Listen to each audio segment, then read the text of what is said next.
দর্শক বন্ধুরা, উত্তরের জনপদ বিভাগীয় শহর রাজশাহী থেকে স্বাগত জানাচ্ছি আমি লিখন সরকার হিমেল।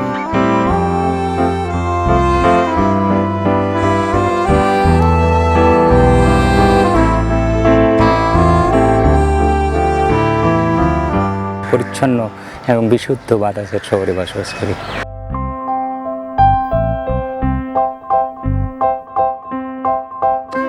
শুধু পরিচ্ছন্নতার দিক থেকেই নয়, আমার বাঁয়ে এবং ডানে দেখতে পাচ্ছেন অসংখ্য সবুজ গাছ, ফুল, বিভিন্ন প্রজাতি, বিভিন্ন রঙের ফুল, যাই শহরকে আরও সুন্দর, সুরভিত এবং আরও সৌন্দর্যবর্ধন করেছে। এবং বাংলাদেশে এই রাজশাহীর মতো এত সুন্দর, পরিচ্ছন্ন এবং এত প্রস্ফুটিত এবং শোভামণ্ডিত একটি শহর আমি অন্য কোথাও দেখিনি।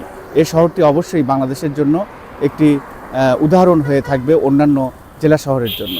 তো আমার এই তথ্যচিত্রের মাধ্যমে আজ রাজশাহীর সৌন্দর্য এবং পরিচ্ছন্নতা নিয়ে এবং দিন এবং রাতের বিভিন্ন সৌন্দর্য নিয়ে এই তথ্যচিত্রটি আপনাদের সামনে উপস্থাপন করব। আশা করছি পুরো ভিডিওতে আপনারা আমার সঙ্গেই থাকবেন।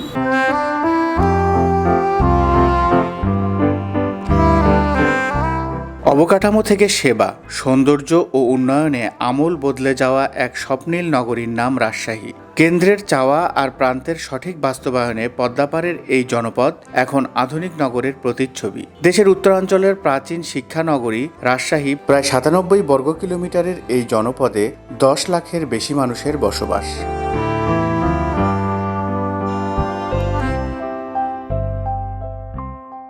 অনেক ঘাটাঘাটি করেও এশিয়ার মধ্যে রাজশাহী সবচেয়ে পরিচ্ছন্ন শহর কিনা তা নিশ্চিত হতে পারিনি। তবে এটি যে পরিচ্ছন্ন শহরগুলোর একটি, তা বলার অপেক্ষা রাখে না। আপনারা এই মুহূর্তে যারা আমার ভিডিও দেখছেন এবং আমাকে শুনছেন, তাদের মধ্যে যদি কেউ এ ব্যাপারে নিশ্চিত জেনে থাকেন তাহলে অবশ্যই কমেন্ট করে জানাবেন। রাজশাহী শহরে আসলে আপনারা এরকম ছোট ছোট রিক্সা, অটো এগুলো পাবেন। আমি আর তানভীর ভাই মোটামুটি এই রিক্সাটাই প্রায়োরিটি দিচ্ছি বেশি, কারণ এটাতে ঘুরে খুব আরাম পাওয়া যায় এবং চারিদিক খোলা, খুব সুন্দর যায়, জোরেও যায়, চারিদিকে আমরা দেখতেও পারি এবং আমরা শটও নিতে পারি, কথাও বলতে পারি। সবকিছু মিলায় এই বাহনটাও খুবই সুন্দর, যেটা ঢাকায় আপনি কল্পনা করতে পারবেন না যে এইভাবে হাওয়া আমি উঠতে যাওয়ার মতো আপনি উড়ে উড়ে চলে যাবেন। দিনের বেলায় যে আবহাওয়াটা দেখেছিলাম, দিনের বেলা যে পরিমাণ, দিনের বেলাটা একটা অন্যরকম আবহাওয়া, রাতের বেলা সম্পূর্ণ একটা আলাদা পরিবেশ, আলাদা রকম লাইট, আলাদা রকম একটা সৌন্দর্য। এবং এই লাইটটা মনে হয় চারিদিকে ছড়ায় যায়, খুব পাতলা টাইপের একটা লাইট, ওরকম লাইট না যে একেবারে ভারী। এবং আমরা যে মোবাইলে ভিডিও ধারণ করছি, এইখানেও কিন্তু লাইটটা এসে মানে জাস্ট হালকা একটা টোন দিচ্ছে।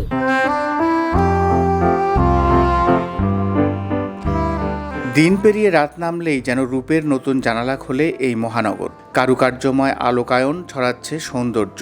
দৃষ্টিনন্দন এ শহরটির রাস্তার ল্যাম্পপোস্টে লাগানো বিভিন্ন ধরনের লাইট। রাতে এই লাইটিং এর আলোর ঝলকে বিমোহিত হবেন যে কেউ। রাতে নগরের গুরুত্বপূর্ণ মোড়ে মোড়ে জ্বালানো হয় লাল, নীল ও হলুদ রঙের বাতি। শিক্ষা নগরীর এই আলো, পরিচ্ছন্নতা আর রুচিশীলতায় নতুন বার্তা দিচ্ছে বদলে দেয়ার। বলা হয়ে থাকে এই রাজশাহী শহর এশিয়ার মধ্যে সবচেয়ে পরিচ্ছন্ন শহর। এখানে এসে সত্যিই সেটা দেখলাম নিজে চোখে। এবং এই যে দিনের বেলা আপনাদেরকে দেখিয়েছিলাম রাজশাহীর একরকম সৌন্দর্য, এখন এই যে রাতে, এটা রাজশাহীর তালাইমারি এলাকা এবং একদম শহরের প্রাণকেন্দ্র। সেইখানে দেখেন আমার পেছনে অসংখ্য লাইট, এবং লাইটগুলো এত সুন্দর সফট, এবং সেইটা এই রাস্তার ওপর এসে পড়ে এবং রাস্তাটা পরিষ্কার থাকার কারণে এই লাইটের যে সৌন্দর্যটা সেইটা সুন্দরভাবে ফুটে ওঠে। ফুটপাত ও সড়ক বিভাজনে লাগানো হয়েছে নানা প্রজাতির বাহারি গাছপালা। শুধু তাই না, নগরীর পদ্মার পার ঘেঁষে গড়ে তোলা হয়েছে দৃষ্টিনন্দন আইবাদ, টিবাদ, বড়কুঠির দৃষ্টিনন্দন নানা স্থাপনা। শহর রক্ষা বাঁধের দুই পাশের গাছপালা তৈরি করেছে সবুজ নগরী। রাজশাহী শহরটাকে আমি বলবো বাংলাদেশে অন্যান্য জেলা শহর যেগুলো আছে সেগুলোর একটা মডেল হিসাবে এটা কাজ করতে পারে। কারণ এটা রাজশাহী যেহেতু করা সম্ভব হয়েছে, বাংলাদেশের প্রতিটা জেলায় এরকম সুন্দর এবং নিরিবিলি এবং রাস্তা পরিষ্কার পরিচ্ছন্ন রাখা অবশ্যই সম্ভব। অন্যান্য জেলা শহরেও তো এরকম একটা প্রস্তুতি নেওয়া উচিত, তাহলে আমাদের অন্তত বাইরে থেকে যে মানুষগুলো আসবে, বিদেশ থেকে যে মানুষরা আসবে, তারা অন্তত আমাদের দেশ থেকে একটা ভালো কিছু নিয়ে তারা তাদের দেশে ফিরবে। সে তো অলরেডি করে দেখাই দিচ্ছে। হ্যাঁ, করে দেখাই দিচ্ছে। আমরা দুদিন যাবত আছি, রাস্তাঘাটে কোনো যানজট নাই, ধুলাবালি নাই, এবং রাস্তা কোনো খোরাখুরি নাই, কোনো চমৎকার রাস্তা। দিনের বেলা একরকম, রাতের বেলা একরকম, নিরিবিলি এবং নিরাপদ। আমি যতদূর জেনেছি যে রাজশাহী শহর অনেক নিরাপদ। এখানে ছিনতাই, চুরি এগুলো একদম নেই বললে চলে। এই বিষয়টা তো আসলেই খুবই অনুকরণীয়। এবং আমরা যতগুলো জায়গায় ঘুরলাম, সবাই কিন্তু এখানে যারা থাকে তারাও এই কথা বলছে যে রাজশাহী শহর অনেক নিরাপদ, তাদের জন্য কোনো সমস্যা নেই। অথচ তার ধারে কাছে নেই আমাদের রাজধানী ঢাকা শহর। পরিচ্ছন্ন নগর হিসেবে দেশে খ্যাতি পেয়েছে রাজশাহী। বায়ু দূষণমুক্ত শহরের তকমাও পেয়েছে রাজশাহী। রাজশাহী নগরীর এ অর্জনের নেপথ্যে রয়েছে সিটি মেয়র AHM কামরুজ্জামান লিটনের সুদূর প্রসারী পরিকল্পনা। তার আধুনিক পরিকল্পনার কারণেই ধীরে ধীরে রাজশাহী নগর হয়ে উঠেছে নির্মল বায়ুর শহর। দেখেন যে প্রশস্ত রাস্তা, আলোকিত রাস্তা, বিভিন্ন পুকুরগুলোকে সংস্কার করা হয়েছে, পার্কগুলোকে সংস্কার করা হয়েছে। এখানে অনেক শিক্ষা প্রতিষ্ঠান, শিক্ষার শহরই বলা হয় রাজশাহী শহরকে। তো সবাই সচেতন এবং মাননীয় মেয়র মহোদয়ের নেতৃত্বেই কিন্তু এটি হয়েছে এবং আমরা আশা করি যে পর্যায়ে এটি এসছে, এখানকার জনগণই এটিকে ধরে রাখবে। এখানকার অধিবাসী যারা নাগরিক, যারা এই সুবিধাগুলো পাচ্ছে, হয়তো এর মধ্য দিয়ে কিছু বড় করতে গিয়ে কিছু মানুষের হয়তো অসুবিধা হতে পারে, কিন্তু ব্যক্তিগত সীমিত অসুবিধা, বৃহত্তর কল্যাণে এটি চমৎকার একটি কাজ হয়েছে। এটি রাজশাহীর সকল মানুষই কিন্তু, বা যারা দেখতে আসেন, মাননীয় প্রধানমন্ত্রী যেমন বলেন যে রাজশাহী সিটি কর্পোরেশন দেখে আসেন, আপনারা অনেক অতিথিরা আসেন, দেখে যান এবং এটি আন্তর্জাতিকভাবেও কিন্তু এটি সম্মানের অধিকারী হয়েছে রাজশাহী। এবং এই আধুনিক রাজশাহী কিন্তু এখন এটি পর্যটন নগরী হিসাবেও কিন্তু গড়ে উঠছে। সবাই জানে যে বিভিন্ন ক্ষেত্রে পরিবেশ পদক, পরিচ্ছন্নতার দিক থেকে এটি কিন্তু এই সাবকন্টিনেন্টের মধ্যে একটি স্বীকৃত এখন শহর এবং বিভিন্ন পুরস্কার কিন্তু ন্যাশনাল এবং ইন্টারন্যাশনাল পেয়েছে এই শহরটি।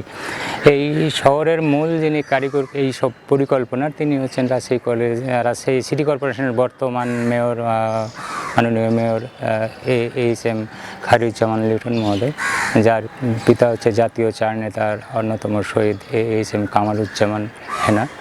এবং তার পরিকল্পনায়, প্ল্যানিংয়েই কিন্তু এই সব কাজগুলো সিটি কর্পোরেশনের উদ্যোগেই হয়েছে।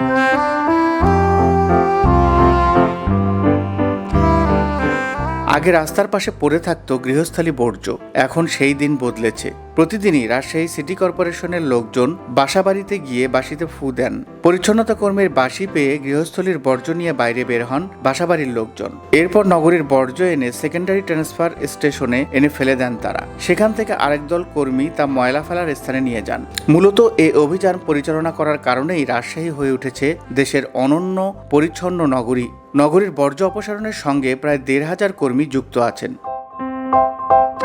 বিশাল কর্মী বাহিনী সিটি কর্পোরেশনের এই পরিচ্ছন্নতার কাজগুলো করে থাকেন এবং এটি রাতের আধারে কখন যে হয় এই মানুষও কিন্তু বুঝতে পারে না। এবং এইটার সাথে কিন্তু রাজশাহী শহরের যারা মানুষ, যারা বাসিন্দা আর যারা নাগরিক, তারাও কিন্তু এটিকে ওন করেছে, এটিকে নিয়েছে এবং তারা যত্রতত্র কিন্তু এখন আর এই নাগরিকরা কিন্তু ময়লা আবর্জনা ইত্যাদি বা রাস্তার উপরে কিছু ফেলে রাখা, এই কাজগুলো কিন্তু তারা করে না।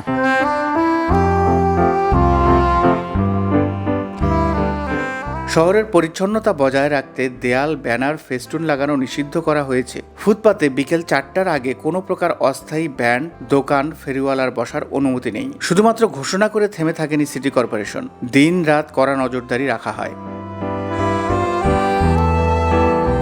সব মিলিয়ে রাজশাহীর পরিবেশ দিন দিন আরো সুন্দর হয়ে উঠেছে। নগরীর বাসিন্দারাও এ শহরটি নিয়ে গর্ববোধ করেন। অনেকের মতে বাংলাদেশের সবচেয়ে বসবাসযোগ্য শহর এটি।